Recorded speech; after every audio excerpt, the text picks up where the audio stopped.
Pak Asri, bagaimana ceritanya kok bisa nekat ke Jepang jadi lepor koran kemudian nggak ada beasiswa, kok bisa Pak? Itu lah bahasa Artinya Bapak berangkat ke sana nol bahasa Jepangnya, nol tapi bahasa sampai Jepang. di sana bisa langsung belajar di sana. Karena kami tidak perlu orang pinter, dia bilang. Nah, Oke. yang kami perlu itu orang. Eits, subscribe dulu. Hari ini kita kedatangan dua tamu istimewa yang hadir di studio Sago TV untuk berbagi cerita dan juga menceritakan hal-hal yang menyangkut dengan hubungan Aceh, kemudian soal studi di Jepang, kemudian bagaimana aktivitas alumni-alumni Jepang di Aceh. Barangkali itu secara umum, tapi detailnya nanti kita dengar dengan narasumber kita. Di studio telah hadir Bapak Profesor Dr. Insinyur Asri Gani M.Eng. Assalamualaikum Pak. Waalaikumsalam. Sehat Pak? Alhamdulillah sehat. Bapak hari ini sebagai Ketua Persada Aceh Pak ya? Betul Pak. Juga alumni di mana kampusnya Pak? Alumni Toyohashi University of Technology Jepang. di kota Toyohashi, Jepang ya. Oke. Baik, nanti kita jelaskan, kita minta penjelasan nanti Pak detailnya soal keberadaan Bapak di Jepang Pak ya. Dan juga yang penting soal apa itu Persada. Saya sendiri belum tahu juga Persada Pak. Baik, terima kasih Pak Asri. Kemudian hadir juga Bapak Dr. Muzailin Afan, MSc. Assalamualaikum Pak, sehat Pak? Waalaikumsalam, sehat Pak. Sehat Pak. Bapak sebagai Kepala Kantor Urusan Internasional di USK di USK dan juga alumni Jepang. Dan juga alumni Jepang dan juga wakil Persada. Persada, oke, baik. Nanti bila perlu diskusinya berdua Pak, pakai bahasa Jepang. Saya nonton aja. Baik Pak, barangkali Pak Asri dulu. Pak Asri bisa dijelaskan Bapak ngapain aja ke Jepang atau sekolah di mana di Jepang, kemudian berapa tahun dan aktivitas penting yang barangkali bisa diceritakan di Jepang. Silakan Pak. Baik, terima kasih Pak Presiden. Jadi saya ke Jepang jelas karena sekolah ya, sekolah. Hari itu beasiswanya melalui beasiswa HED-JK. Jika Itu dana sisa dari pembangunan gedung. Itu ada gedung teknik sama gedung pertanian. Lalu didanain oleh GBIC, Japan Bank International Corporation. Jadi saya menggunakan dana sisa itu untuk studi Jepang. Jadi saya studi di Jepang itu diawali pertama dulu dengan research student. Itu belum ada beasiswa, tapi memang program HED-JK ya, research student. Itu 6 bulan. Mulai September tahun 2000 sampai 2001 bulan 3, 6 bulan.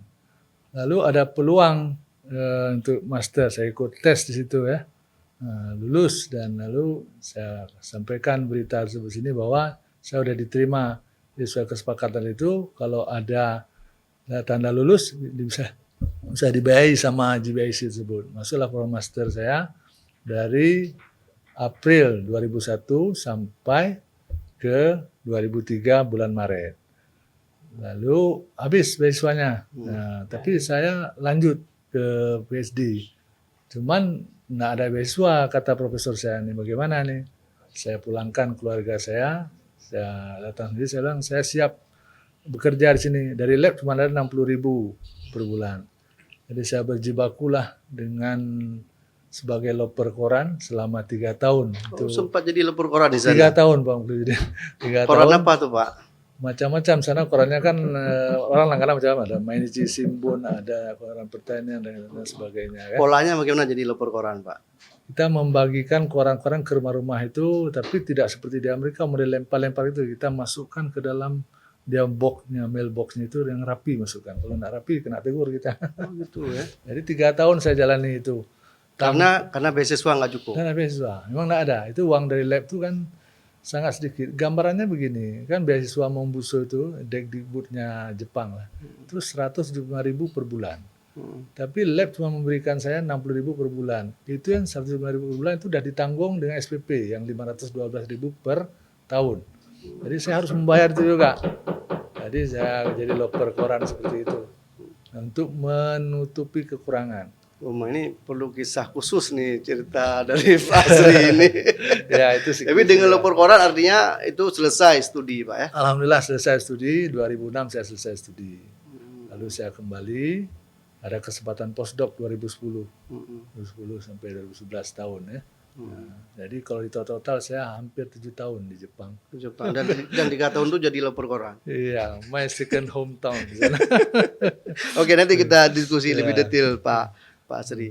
Kemudian kalau Pak Muzailin gimana ceritanya? Kok bisa terdampar ke Jepang? Ya mungkin awalnya gini, karena bencana tsunami sih Oke. yang membuat saya akhirnya ke Jepang. Hmm. Sebenarnya awalnya saya ingin melanjutkan studi itu ke Eropa. Kebetulan bidang saya adalah bidang GIS remote sensing. Waktu itu saya sudah berencana ingin kuliah di ITC Belanda. Sudah cari-cari profesor. Kemudian tiba-tiba kan 2004 tsunami. Keluarga juga terkena tsunami. Nah waktu itu kita tahu bahwa Jepang datang banyak membantu. Kemudian mungkin 2 minggu setelah bencana itu tim Jepang itu datang ke Universitas Yakuala. Nah waktu pertama mereka mencari seseorang yang bisa membantu bidang pemetaan. Karena di awal itu kan waktu habis tsunami itu kan banyak dibutuhkan peta supaya bisa distribusi kemana dan juga pengungsi dan lain-lain. Maka dicarilah, kemudian dikontak saya yang available. Nah, saya dipanggil. Kemudian kita dengan tim JICA men-set up sebuah lab GIS, lab pemetaan kecil-kecilan. Kemudian dapat bantuan dari JICA. Kemudian saya berkenalan dengan salah satu profesor dari Tohoku University, namanya Profesor Imamura. Nah, dari pertemuan saya pertama sekali dengan profesor, terus saya terus menjalin hubungan baik dengan beliau.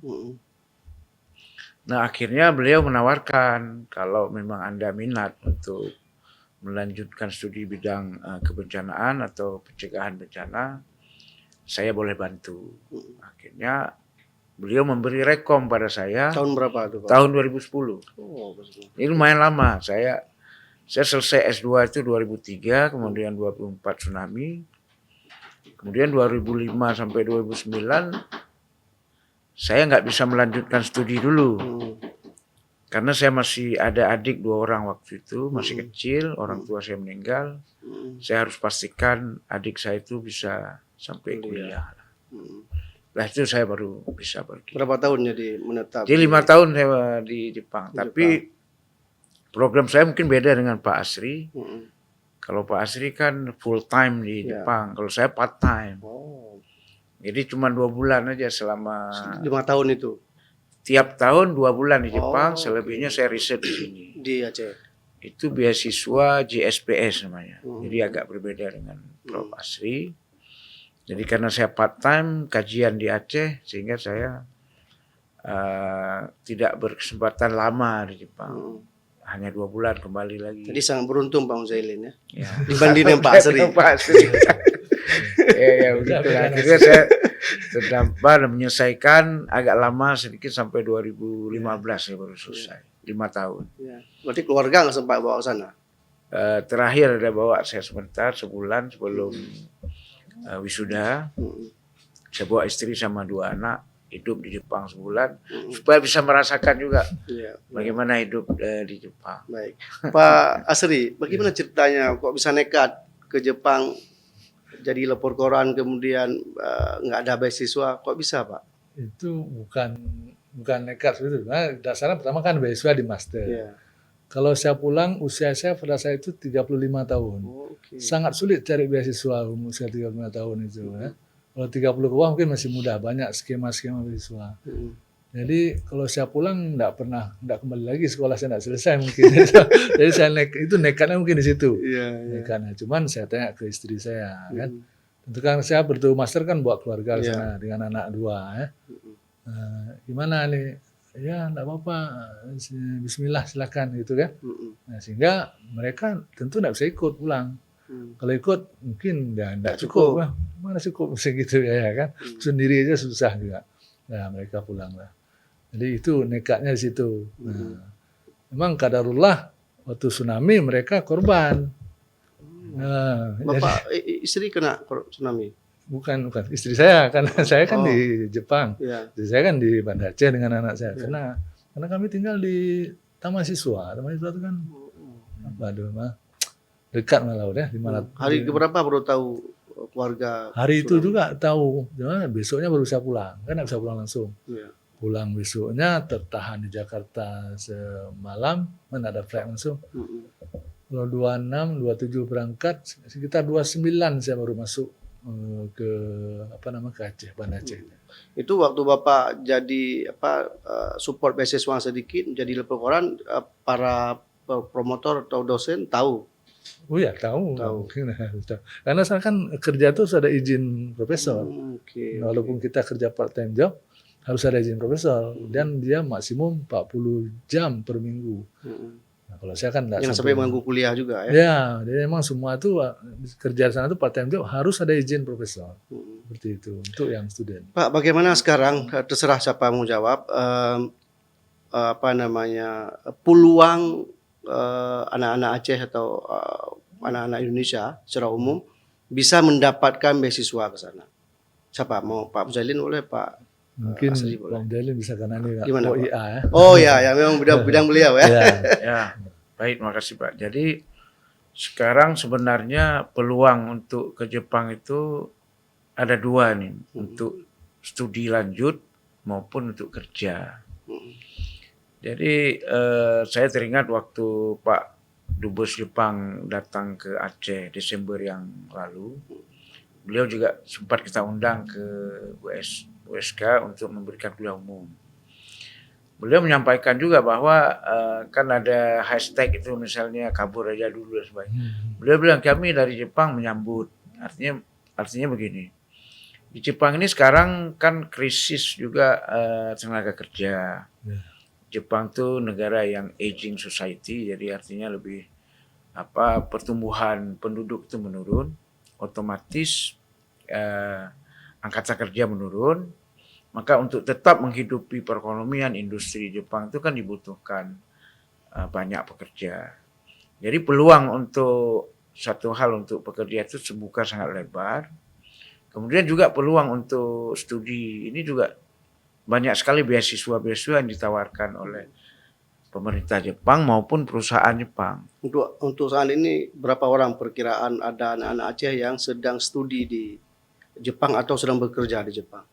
Kalau bekerja itu cukup banyak juga. Kalau sedang bekerja karena mungkin tidak ada angka khusus, tapi dari dulu banyak pekerjaan dari Aceh itu ada program khusus itu, yang program magang yang dibantu oleh IM Jepang, dan juga banyak perusahaan-perusahaan pengirim tenaga kerja yang resmi itu mengirimkan. Mungkin saya ingat lebih dari 100 orang sekarang masih bekerja di Jepang. Kemudian kalau yang belajar, kan juga belajar itu ada berbagai macam. Ada yang degree dan juga ada non-degree. Non-degree maksudnya mereka mengikuti exchange atau summer program di berbagai kampus di Jepang itu terbuka lebar. Kita ada kerjasama antara Universitas Syahkuala dengan berbagai universitas di Jepang yang juga menawarkan part-time scholarship di samping full scholarship yang ditawarkan oleh pemerintah Jepang maupun lembaga pemberi beasiswa selain pemerintah, misalnya ada JASO dan juga ada perusahaan-perusahaan Jepang ya, seperti Toyota, ada Mitsui dan lain-lain. Mereka juga terus, artinya peluang itu sangat terbuka lebar. Apa kira-kira Pak Muzailin kompetensi dasar atau pengetahuan dasar yang harus dimiliki oleh anak-anak kita jika mau mendapatkan beasiswa ke Jepang? Oke. Kalau dulu saya waktu zamannya Pak Asri Gani itu memang wajib harus bisa bahasa Jepang. Oke. Nah, jadi seiring perkembangannya waktu, Jepang itu juga terbuka juga. Artinya banyak di Jepang tuh banyak program yang berbasis bahasa Inggris. Kemudian tentunya profesor dan mahasiswa di sana juga bisa berbahasa Inggris. Nah, sekarang dibuka peluang tidak mesti harus menguasai bahasa Jepang dengan level tertentu, tapi dengan modal bahasa Inggris juga diterima untuk bisa kuliah di sana dengan beasiswa pemerintah Jepang atau perusahaan Jepang. Cuma nanti sambilan kita belajar bahasa Jepangnya dipelajari. Tidak mesti harus dari awal sebelum keberangkatan. Itu sudah sangat longgar sekarang. Sekarang sudah sangat longgar dan di Jepang pun masyarakat Jepang sudah lebih terbuka, bahasa Inggris lebih banyak sekarang. Kalau pengalaman Pak Asri dulu gimana? Bapak sendiri bagaimana belajar bahasa Jepang? Karena dulu kan wajib Pak ya. Iya. Tapi saya kebetulan ini mungkin sedikit berbeda ya. Saya itu bisa dibilang enggak ada belajar bahasa Jepang. Jadi programnya dulu itu kan menggunakan dana sisa. Artinya dana dari sini. Memang dana Jepang, tapi dana itu kan yang loan untuk USK, untuk unsiah waktu itu. Ya. Nah, jadi dana sisa itu digunakan untuk beasiswa sebagian. Nah, jadi enggak ada program bahasa. Jadi kalau yang mau musuh ini kan ada 6 bulan di Indonesia, 6 bulan di Jepang. Tapi saya enggak ada. Langsung diterjunkan lagi Cina dengo sedatio nanti. Melihat orang menari nak tahu, yang ngomong pun nak tahu. Jadi apa yang terjadi Pak? Bahasa Tarjan gunakan. Memang jadi tough sedikit ya, tough sedikit. Tapi begitulah kesempatan itu memang tidak pernah datang 2 kali ya. Betul. Jadi ekstra kita belajarlah otodidak seperti itu, dimulai dengan bahasa Tarjan, sering bertanya. Paling enak nenek itu sama nenek-nenek Pak Mukridin. Kalau nenek itu dia jawabnya banyak. Satu tanya 10 dia jawab. Kan senang bicara dia. Nah, kalau tanya sama orang yang ini mungkin satu tanya 1 jawab. Nah, jadi begitulah. Pertama enggak ngerti, lama-lama masuk juga. Kadarullah juga di lab saya itu tidak ada yang mau berbahasa Inggris. Ada yang Jepang semua. Ada yang satu dia pulang dari Amerika, memang dia belajar bahasa Inggris. Saya pikir udah ada kawan saya. Rupanya sedikit pun mau bicara bahasa Inggris. Saya bicara bahasa Inggris, bahasa Jepang dia jawab. Aduh mah. Jadi bisa dibayangkan kalau saya ini basicnya engineering, kan banyak menggunakan alat-alat tuh. Jadi saya harus menghafal urutan tombol ini selalu saya gambar seperti itu. Apa nama bahasa Jepangnya? Ya, jadi udah menghafal urutan-urutan itu ya, samping kita ngomong terus ya. Jadi karena itu dipacu alhamdulillah bisa lah bahasa. Artinya Bapak berangkat ke sana nol bahasa Jepangnya, tapi sampai di sana bisa langsung belajar di sana. Karena bahasa Inggris, programnya bahasa Inggris, tapi bahasa Inggris di sana itu seperti kita juga. Dan juga nanti kadang-kadang dosennya pun bercampur-campur dengan bahasa Jepang juga. Seperti itu. Oleh mahasiswanya memang enggak berbahasa Inggris, malah bahasa Jepang dia.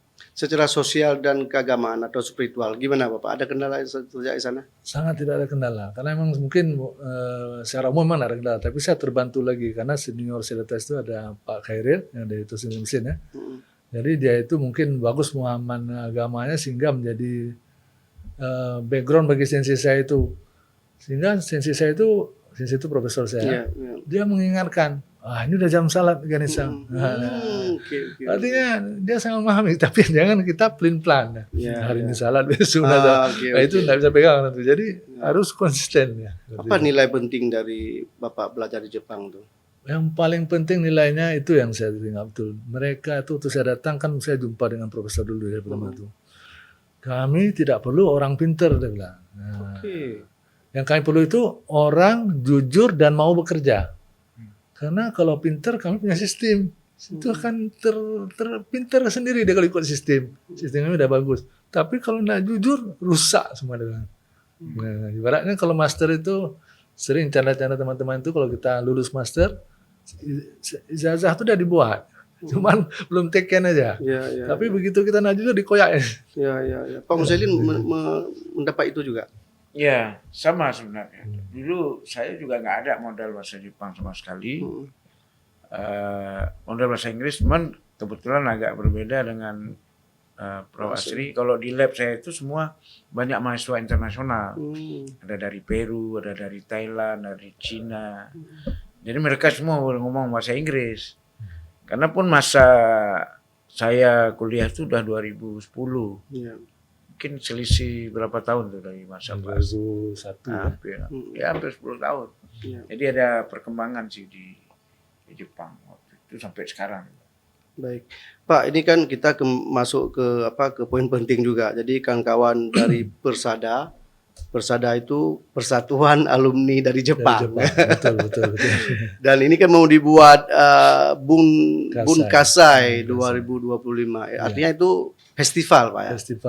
Festival budaya. Nah, bisa dijelaskan, Pak, secara umum dari awal mungkin apa Persada itu, kemudian bagaimana keanggotaannya, atau berapa jumlah anggota Persada sampai berakhir pada rencana festival budaya ini. Baik, jadi Persada itu seperti tadi yang Pak Bludin katakan, Persatuan Alumni dari Jepang. Kalau tidak singkatannya itu bukan singkatan berarti ya, karena enggak nyambung kali. Oke lah. Jadi kalau di Aceh ini sebelum ada Persada itu sudah ada perkumpulannya, PMAJ, Persatuan Alumni Masyarakat Jepang, Aceh Jepang ya. Iya. Orang itu wajah juga. Ya, jadi Persatuan Masyarakat Aceh Jepang. Jadi PMAJ. Nah, dari Persada ini kan ada pusatnya dia di Jakarta. Jadi tahun 2006 itu kita mulai membentuk Persada itu. Persada itu. Tapi orangnya udah lama udah ada dengan PMAJ itu. Persatuan Masyarakat Jepang. Jepang itu kan semua masuk gitu ya. Nah, dibentuklah Persada waktu itu tahun 2006 itu. Yang ketuanya dulu Pak Farid ya. Nah, kemudian seiring kembang waktu berjalan terus dia kan diganti setiap periode itu 4 tahun sekali ya, 4 tahun sekali ganti. Nah, Bung Kasai seingat saya dilaksanakan itu pertama tahun 2011. Itu yang seingat saya di sini juga. Di USK juga. 2011. Itu yang seingat saya yang pertama. Lalu dari itu ketua panitianya saya mungkin Pak Faisal. Lalu 2012 dibuat lagi. Kebetulan waktu itu saya ketuanya, ketua panitia untuk Bung Kasai itu. Ya. Nah, habis itu berhenti lama kali berhenti udah COVID. Ini baru dibuat lagi 2005. Jadi udah lama selang. Jadi yang kita ingin buat tiap tahun terhenti karena ada mungkin kesibukan, lalu jumpa COVID lagi. Lalu kesibukan akhirnya baru terlaksana 2005 ini. Ya. Nah, seperti itu dia. Aktivitasnya apa Pak Umzailin dari Bung Kasai ini? Saya harus hati-hati sebutnya. Ya seperti Pak Asy katakan tadi, karena kita udah lama vakum. Sebenarnya kalau di daerah lain, di provinsi lain, mereka terus membuat setiap tahun. Jadi kita ini udah mulai merencanakan setiap tahun kita akan buat lagi. Jadi mulai dari tahun ini, bahkan tahun depan kita targetkan kita buat yang lebih besar dengan mendatangkan mungkin perwakilan dari Jepang sana. Nah, kegiatan-kegiatan yang ada dalam festival mungkin samalah seperti festival lainnya. Di sana tentunya ada exhibition, pameran, kemudian ada perlombaan, kemudian ada seminar, kemudian juga ada galeri yang berhubungan dengan semua yang berhubungan dengan Jepang. Ada juga lomba masak ataupun membuka stand-stand makanan yang berbau Jepang atau berhubungan dengan Jepang. Kemudian tentunya tadi ada olahraga juga ya. Olahraga misalnya yang Jepang itu kan ada judo, aikido, karate. Dia juga ada performance. Kemudian kita juga merencanakan nanti ada penampilan yang berhubungan misalnya lagu menggunakan baju tradisional Jepang. Oke. Ada berapa orang jumlah anggota kita? Jumlah apa? Persada? Ya.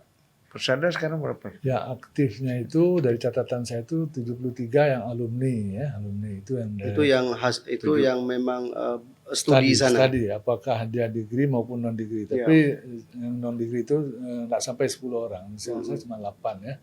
Lain semuanya yang degree.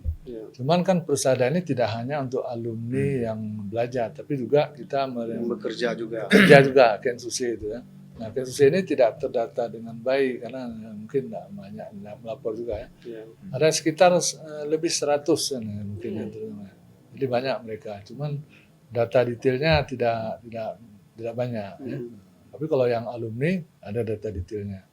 Sekarang trennya orang-orang Aceh belajar ke Jepang bagaimana? Anak-anak Aceh belajar ke Jepang gimana, Pak? Ya kalau kita lihat perkembangan sekarang ini, ya kita tahu kan kompetitornya seperti Korea itu juga ada ya.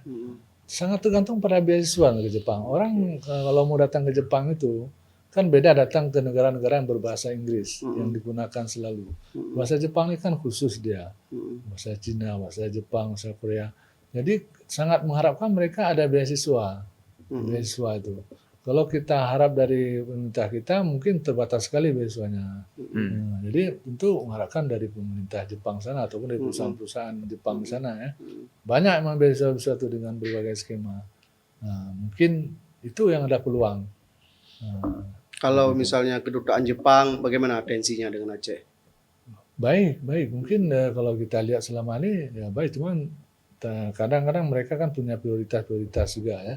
Ada keterbatasan mungkin ya wilayah, penyebaran wilayah itu barat dan timur. Mungkin tren sekarang timur Bang Jalil ya. Ya, Gimana Bang Jalil?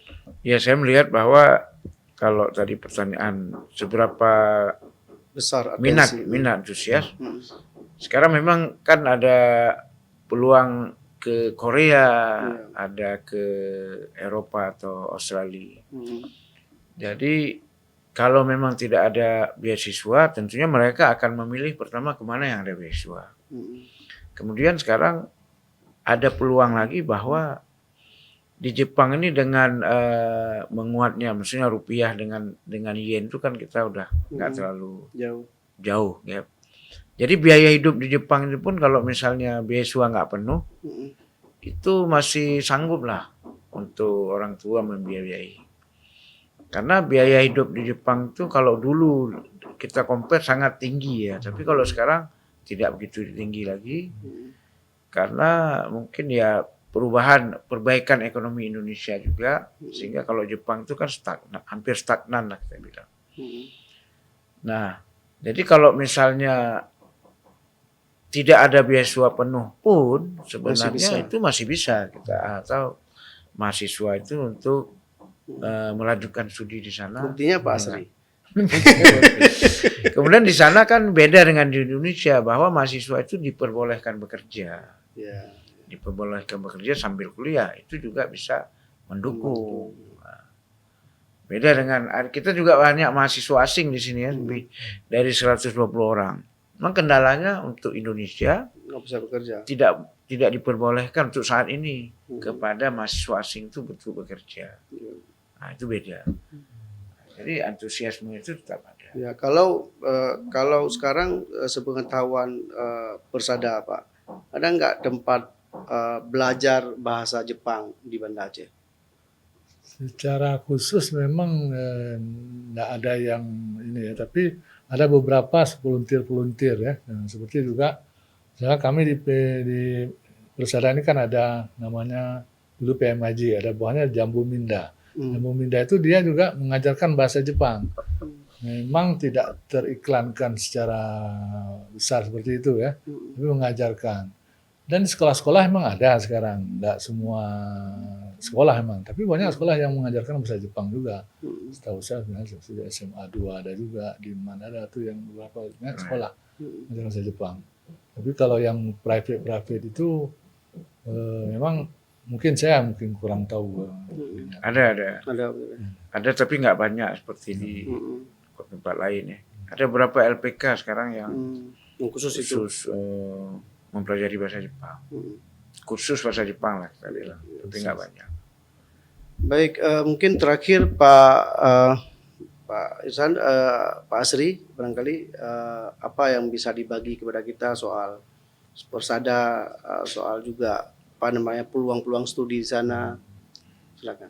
Oke, jadi Persada ini dengan momen Bungkasa ini, kita kan ada salah satu event yaitu Study in Japan. Ya, Study in Japan. Itu nanti akan dijelaskan langsung oleh Bapak Konjen. Memang sudah datang sini hari ini, saya dapat kabar sudah sampai ke sini ya. Jadi dia akan menjelaskan peluang-peluang untuk studi di Jepang. Yang hadir langsung dibicarakan oleh Pak Konjen seperti itu. Dan ini kita sudah mengundang juga dari stakeholder mulai dari sekolah-sekolah, lalu mahasiswa juga ya, biar ramai. Karena kan peluang. Karena kalau informasi ini kan kunci utamanya sebenarnya. Iya. Nah itu. Jadi harapan Persada juga masyarakat ataupun dari SMA ataupun dari kuliah, siswa mahasiswa hadirlah untuk mendengarkan ataupun mendapatkan informasi terkait peluang sekolah ke Jepang. Memang dari Persada sendiri seperti yang saya katakan tadi, dengan ada media kita akan mensupport bahasa Jepang mungkin ya, bahasa Jepang seperti itu. Dan kita juga punya corner, Japan Corner. Oh, di mana tuh Pak? Di USK, yaitu di Pustaka lantai 3 Pak Mujalina. Pusaka induk kita. Pusaka induk kita. Situ memang ada buku-buku bahasa Jepang, lalu ada koleksi-koleksi budaya bahasa Jepang juga, ya, seperti itu ya. Mulai dari apa ya, Ryutaka, Kim dan sebagainya. Gitu. Jadi kalau belajar Jepang melihat juga ada cornernya di situ. Nah, tentu kita juga akan membantu memberikan informasi kan. Kan informasi itu lebih cepat masuk ke Persada. Iya, betul. Nanti Persada akan share. Nah, kalau sekarang medsos ini kan kita juga punya medsos, ada Persada Aceh di IG-nya, ada Facebook Persada Aceh juga. Situ nanti kita akan tampilkan juga kegiatan-kegiatan yang kita lakukan. Jadi bisa menjadi sarana informasi dan ini juga akan memberikan peluang bagi masyarakat Aceh ataupun mahasiswa atau siswa yang ingin studi ke Jepang. Seperti itu. Baik. Pak Uzailin? Ya, seperti yang udah menyambung apa yang disampaikan Pak Asri, harapan kita dari Bunkarsa ini untuk membangkitkan minat daripada mahasiswa dan juga warga Kota Banda Aceh, bahwa budaya Jepang ini sebenarnya walaupun sudah lama kita kenal di seputaran kita, tapi ada peluang-peluang khususnya beasiswa dan juga peluang kerja. Kita juga menyediakan satu booth khusus untuk para pencari kerja ke Jepang. Ada beberapa lembaga resmi yang nah, jadi harapan kita bahwa nanti dengan kita terus tiap tahun melaksanakan Bunkarsa ini, masyarakat Aceh akan tahu seperti apa budayanya maupun peluang-peluang beasiswa maupun peluang kerja ke sana. Baik, makasih Prof. Asri, makasih Pak Dr. Muazzin. Artinya ini momentum kita berbagi luar biasa. Tapi artinya kita juga sebagai divisi siap Bu, Bapak-bapak kita berkolaborasi. Misalnya kita ada satu kolom, itu kolom bahasa asing. Ya. Kalau memang nanti dari Persada punya, tapi khusus untuk remaja, youth, khusus untuk youth dan remaja lah, dan siswa, itu bisa dihadirkan di sini berbicara podcast pakai bahasa Jepang. Karena kita punya juga anak-anak dari alumni kita itu yang memang sekolahnya SMA-nya di sana. Oh, pas sekali. Berarti kan dia memang pintar sangat fluent dalam bahasa Jepang. Artinya ini sebagai ruang edukasi untuk menginspirasi adik-adik kita juga yang di MAN, SMA, SMP, supaya harus punya lumpoja Jepang. Baik, makasih Pak. Makasih semua. Assalamualaikum warahmatullahi wabarakatuh. Assalamualaikum. Terima kasih Pak. Jika video ini bermanfaat untuk Anda, silakan subscribe, like, dan nyalakan loncengnya.